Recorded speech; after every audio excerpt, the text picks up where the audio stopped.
Morning fifth class. आज हम करेंगे exercise 3.1 question number 2, find the missing digits. ये जो मिसिंग डिजिट जहाँ मैंने ये ब्लैंक्स लगा रखे हैं, आज हमें यहाँ फाइंड आउट करना है कि यहाँ कौन सा डिजिट आएगा। बच्चे उससे फाइंड करने के बहुत सारे मेथड होते हैं, लेकिन मैं आपको सबसे ईजी वाला मेथड करवाऊँगी। पर आपको थोड़ा सा उसके लिए भी क्या है, ध्यान से देखना होगा, तभी आपको समझ में आएगा। तो देखिए, अब जैसे हमारे पास यहाँ दिया हुआ है 3 और 5 और यहाँ आया है 1, आंसर में क्या आया 1। तो बच्चे 3 और 5 को अगर हम प्लस करेंगे तो क्या होगा 8, 8 से तो 1 कम है, क्लियर। तो यहाँ इसका मतलब क्या है कि ये 1 नहीं है, क्या है यहाँ पर, ये हम मान लेंगे यहाँ पर क्या है, ये 11 है, ठीक है। और अगर यहाँ 11 है तो मतलब क्या है कि ये जो 1 है, राइट साइड वाला 1 तो हमने यहाँ लिख दिया, तो ये जो लेफ्ट साइड वाला 1 होगा वो क्या होगा, यहाँ कैरी किया होगा, क्लियर। तो अब अगर यहाँ 11 आया है तो मतलब ये कैसे आया 11, 3 और 5 को प्लस किया 8, 8 के बाद 11 आने में कितने डिजिट पड़े हैं, अभी देखिए। 8 के बाद क्या आएगा 9, फिर 10, फिर आएगा 11। तो 11 कितने डिजिट छोड़ के आया, 1 2 3, 3 डिजिट छोड़ के आया, तो यहाँ आंसर क्या आएगा 3। अब देखिए 3 3 6, 6 और 5 7 8 9 10 11, 11 हो गया। तो हमने क्या किया, यहाँ पर 1 लगा दिया, और ये जो लेफ्ट साइड वाला 1 था वो हमने क्या किया, यहाँ कैरी, क्लियर। अब यहाँ ये जो 1 हमने कैरी किया है, अब देखिए यहाँ क्या आ रहा है 0। तो अब अगर 9 और प्लस फ़ोन करेंगे तो ऐसा तो नहीं है ना कि 0 आएगा, मीन्स यहाँ क्या होगा। अब देखिए 9 और 4 को प्लस किया, कितने बन गए हमारे पास, 10 11 12 13। अब अगर 13 है तो 13 तो बड़ा है 0 से, तो इसका मतलब यहाँ 10 तो नहीं हो सकता, क्योंकि 13 तो इन दोनों को प्लस करके ही आ रहा है। तो अगर 10 तो अगर हम दोनों को प्लस करें 13 आ रहा है, तो 10 तो उससे छोटा है ना, तो इसका मतलब यहाँ क्या होगा 20, क्लियर। हमने यहाँ मान लिया कि यहाँ क्या आएगा 20 आएगा, ये 20 वाला 0 है, ठीक है। तो अब 9 और 4 को प्लस किया, कितने हैं हमारे पास 13, प्लस ये जो 1 हमने कैरी किया था वो कितने हो गए हमारे पास 14। अब 14 के बाद 20 कब आएगा तो हम कैलकुलेट कर लेंगे। देखिए 14 के बाद 20 आने में कितने डिजिट पड़े हैं, 15, 14 के बाद 15 आएगा, फिर 16, फिर 17, फिर 18 19 20। तो 20 तक कितने डिजिट बने, 1 2 3 4 5 6, कितने डिजिट बने हमारे पास 6। तो यहाँ क्या आएगा फिल इन द ब्लैंक्स में 6, क्लियर स्टूडेंट। अब हम करेंगे, यहाँ देखिए 20 आया था हमारे पास, तो 0 तो हमने यहाँ लिख लिया। ये जो लेफ्ट साइड वाला 2 था वो हमने क्या किया, यहाँ पर कैरी कर लिया। अब देखिए हमारे पास ब्लैंक्स यहाँ ही है, तो देखिए 6 और 5 और 6 को हमने प्लस किया, कितने हो गए हमारे पास 11, प्लस ये 2 हमने प्लस किए, कितने हो गए 13, और यहाँ है 5, तो 13 से 5 तो कम है, इसका मतलब यहाँ क्या होगा 15, क्लियर। क्योंकि 5 या तो 5 में ही आएगा, या 15 में, या 25 में, या 35 में। तो अब देखिए क्योंकि यहाँ हमारे पास कितना बना इन तीनों का सम, 2 5 और 6 को हमने प्लस किया, हमारे पास बने कितने 13। तो 13 से तो 5 बड़ा है, इसका मतलब ये 15 होगा, क्योंकि 15 से छोटा है ना 13। तो इसका मतलब हमें यहाँ पर हमारे पास क्या है, ये 15। तो अब देखिए 13 में के बाद 15 आने में हमारे पास कितने डिजिट है, अभी देखिए 13 के बाद क्या आता है 14, फिर 15, कितने डिजिट पड़े थे अभी हमारे पास 2। तो अब हम यहाँ क्या लिख देंगे आंसर में 2। अब हो गया हमारे पास यहाँ 15, मीन्स हमारा ये तो एकदम सही है। अब यहाँ तो हमने लिख लिया 5, अब ये जो 1 था वो हम क्या करेंगे, यहाँ कैरी फॉरवर्ड। अब देखिए 4 और 5 को प्लस किया, कितने बने 9, 9 में ये प्लस किया, क्या हो गया हमारे पास 10। तो अब देखिए अगर हमारे पास ये 10 हो गए तो इसका मतलब यहाँ कुछ भी नहीं आएगा, यहाँ तो 0 है। तो अब अगर हम इसमें देखिए 10 में और 0, तो हम यहाँ पर लिख सकते हैं ना कि यहाँ पर क्या होगा हमारे पास 0, क्योंकि हमारे पास 10 आ गया। क्योंकि अगर हम देखिए अब ये 10 वाला ही 0 है, क्योंकि अगर हम यहाँ माने कि 10 तो बड़ा है, ठीक है, 10 बड़ा है 0 से, या हम ये मान के चले कि 10 अगर छोटा है तो यहाँ फिर क्या आएगा 20। तो अब देखिए यहाँ 2 डिजिट तो नहीं आ सकते, यहाँ 10 तो नहीं आ सकता, क्योंकि 10 के बाद 20 आने के लिए हमें कितने डिजिट चाहिए 10। तो यहाँ 10 अगर आ जाएगा तो यहाँ तो हमें 2 डिजिट लिखने पड़ेंगे, पर ऐसा तो नहीं हो सकता, क्योंकि हम तो एक ही सिंगल डिजिट लिख सकते हैं सिंगल ब्लैंक में। तो सिंगल लाने के लिए हमें क्या करना पड़ेगा, क्योंकि 5 और 4 को प्लस करने पर तो 9 आ गए, प्लस ये जो 1 कैरी किया उससे हमारे पास 10 तो आएगी। मीन्स ये जो 0 है ये कौन सी है, ये 10 वाली 0 है। तो अब यहाँ पर हमने फिर क्या करा, 0 प्लस कर दिया, हमारे पास हो गए टोटल 10। अब ये 0 तो है वो यहाँ लिख दी, ये जो 1 था उसको हमने क्या किया, कैरी फॉरवर्ड। अब देखिए 1 और 6, 0 और 6 को हमने प्लस किया, तो मैंने आपको पहले भी बताया था 0 कुछ नहीं होता, 0 में 6 प्लस करोगे तो 6 ही आएगा।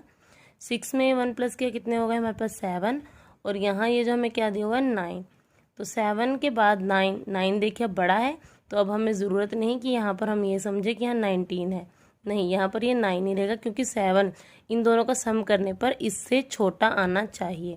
अब देखिए 7 जो है वो इससे छोटा आ रहा था, तो अब हमें ज़रूरत ही नहीं। अब 7 में और 7 के बाद 9 आने में कितने डिजिट हैं, देखिए 8 और 9 कितने डिजिट हैं, 2, तो हमने यहाँ लिख दिया आंसर 2। क्लियर बच्चे, आपको हमेशा ये याद रखना कि जो इन तीनों का, या अगर यहाँ पर हमें 2 डिजिट एडेंट दिए गए हैं तो हमें उनका ये जो सम आएगा हमारे पास वो हमेशा कम आना चाहिए इस वाले से। अगर तो कम नहीं है तो इसका मतलब हमारे पास यहाँ पर क्या है, डिजिट इससे बड़ा है। और अगर जैसे 1 था तो हमने क्या मान लिया कि यहाँ 1 नहीं होगा, फिर यहाँ क्या होगा 11 होगा, तो यहाँ पर 0 नहीं होगा, यहाँ पर क्या होगा 20 होगा। क्लियर, हमारे पास ये जो एडेंट है, ये जो 3 या 2 एडेंट दिए होंगे, ये हमें मानना है कि ये हमेशा हमेशा क्या होगा, इससे ये जो हमारे पास रिजल्ट आएगा इससे हमेशा क्या होंगे, छोटे होंगे।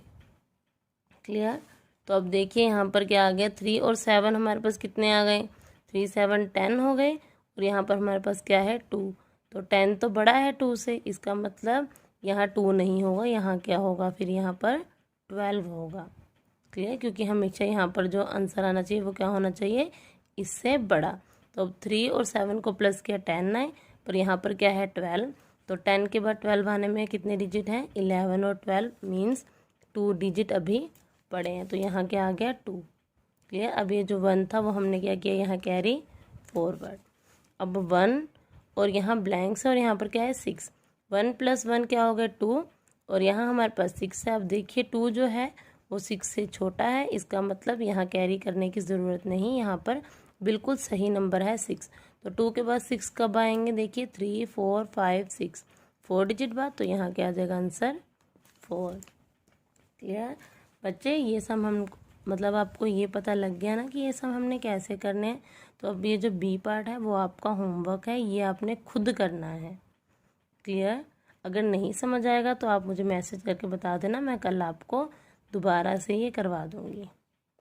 अब हम करेंगे question number 3, arrange in column and then add. हमें पहले इनको कॉलम्स में अरेंज करना है, फिर उन्हें क्या करना है, ऐड। तो अब देखिए हम पहले इनको कॉलम में कैसे करेंगे, फर्स्ट पार्ट को यहाँ लिख लेंगे 2, थोड़ी सी गैप बीच में थोड़ा सा छोड़ के हमने लिख लिया 7, फिर थोड़ा सा गैप छोड़ के हम क्या लिखेंगे 9, फिर थोड़ा सा गैप छोड़ के क्या लिखेंगे हम 5 9 8 7। अब देखिए हमें इन्हें कॉलम में अरेंज कैसे करना होता है बच्चे, हम हमेशा ये जो सेकंड, पहले तो हमने फुल डिजिट सेम लिख लिया, अब ये जो उसके बाद हम सेकंड लिखेंगे वो हम कैसे लिखेंगे, डिजिट पीछे से स्टार्ट करेंगे। तो पीछे से सबसे पहले हमारे पास क्या आ रहा है 2, फिर आ रहा है 5, पीछे से बच्चे हमेशा मतलब ये राइट साइड से ही हम लिखना स्टार्ट करते हैं डिजिट को, जैसे हम प्लेस वैल्यू चार्ट में लिखना स्टार्ट करते थे ना पीछे से, बिल्कुल वैसे ही हम ऐड हो या सब्ट्रैक्शन हो, हम हमेशा पीछे से कॉलम में अरेंज करते हैं। तो 5 आ गया, उसके बाद क्या आएगा 3, फिर आएगा 9, फिर 2 0 और ये 8 यहाँ। अब हमने ऐड करना है तो हमने यहाँ कौन सा साइन लगा दिया, ऐड का। अब ये जो थर्ड डिजिट है वो हम इसके नीचे लिखेंगे, कहाँ से शुरू करेंगे, पीछे से। तो पीछे क्या है हमारे पास 3, अगेन 4 8 6 5 3 एंड दिस 9। ऐड करना है तो हमने यहाँ ऐड का साइन लगा दिया। अब देखिए हम ऐड कैसे करेंगे, 7 + 2 कितने होते हैं हमारे पास 9, 9 + 3 12। तो हम यहाँ क्या करेंगे 12 का क्या करेंगे, यहाँ पर 2 लिख दिया और 1 को हमने क्या किया, कैरी कर लिया। अब देखिए 1 + 8 कितने हो गए, 9, 9 + 5 10 11 12 13 14, 14 + 4 15 16 17 18। तो यहाँ पर 18 है। अब फिर से 2 डिजिट है तो हम राइट साइड वाले डिजिट को यहाँ लिख लेंगे, लेफ्ट वाले 1 को हम क्या करेंगे, कैरी। क्लियर। अब ये देखिए फिर से 9 + 1 10, 10 + 3 13, 13 + 8 14 15 16 17 18 19 20 21। यहाँ 8 पर क्या आया हमारे पास, 21। तो यहाँ क्या आएगा, 21 का राइट साइड वाला 1 और लेफ्ट साइड वाला 2 हम क्या करेंगे, कैरी। अब 2 और 5 हमारे पास कितने हो गए, 7, 7 + 9 8 9 10 11 12 13 14 15 16, 16 हो गए। 16 में अभी हमने 6 और ऐड करने हैं तो 17 18 19 20 21 22 हमारे पास कितने हो गए, 22। तो यहाँ हमने राइट साइड वाला 2 लिख लिया और लेफ्ट साइड वाले 2 को हम क्या करेंगे, कैरी। 2 + 9 11, 11 + 2 13, 13 + 5 14 15 16 17 18। तो 18 का 8 जो राइट साइड वाला है वो हमने यहाँ लिख लिया, लेफ्ट साइड वाला 1 हमने कैरी कर लिया।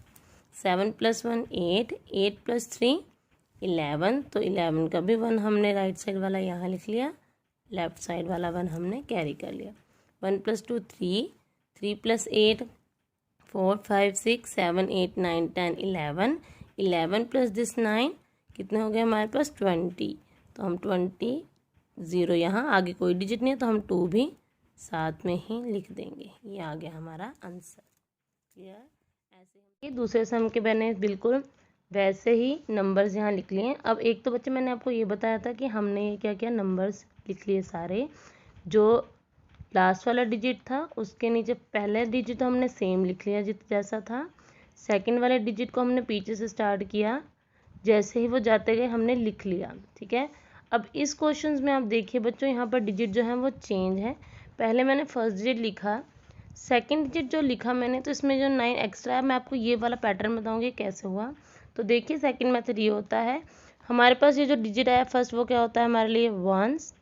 फिर ये जो होता है वो टेंस, फिर 100 1000 और ये क्या है, 10,000।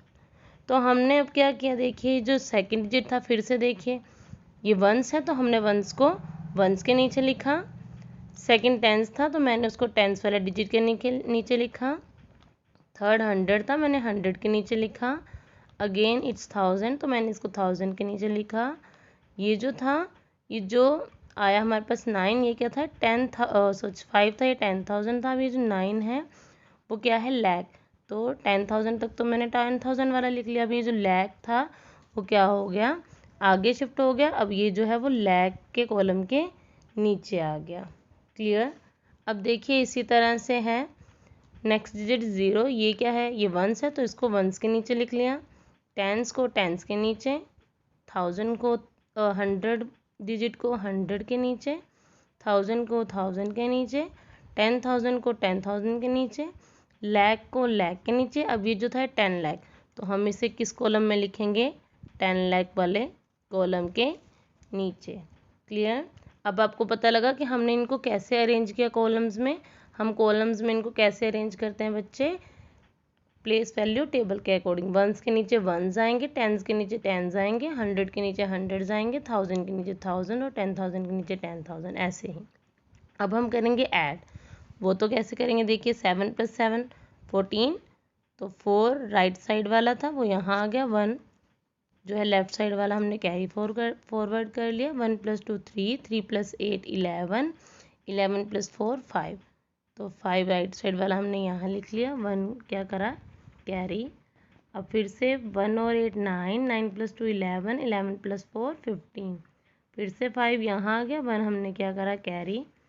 उसके बाद है 1 और 7 8, 8 + 3 11, 11 + 5 16।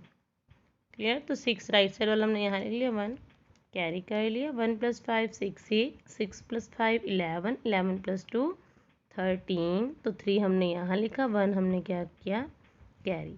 1 + 9 10, 10 + 1 11। तो 1 यहाँ आ गया, 1 हमने फिर से क्या किया, कैरी। अब ये 1 उसके नीचे कुछ भी नहीं है, डायरेक्ट 7 है, तो 1 + 7 क्या हो गए 8। हमारा आंसर क्या आ गया 81,36,554। Clear student. ये जो था इसको भी हम ऐसे ही अरेंज करेंगे। ये देखिए 1s के नीचे 1s थे, 10s के नीचे सारे 10s वाले डिजिट थे, 100 के नीचे 100 वाले डिजिट थे, 1000 के नीचे 1000 वाले, 10,000 के नीचे 10,000 वाले, लाख के नीचे लाख वाले और 10 लाख के नीचे सारे 10 लाख वाले डिजिट। अब आपको ऐसे ही 2 और सम जो है आपके वो होमवर्क है, वो आपको खुद अपनी नोटबुक में करने हैं और फिर मुझे फ़ोटो क्लिक करके इसी नंबर पर सेंड करनी है। ओके बच्चों।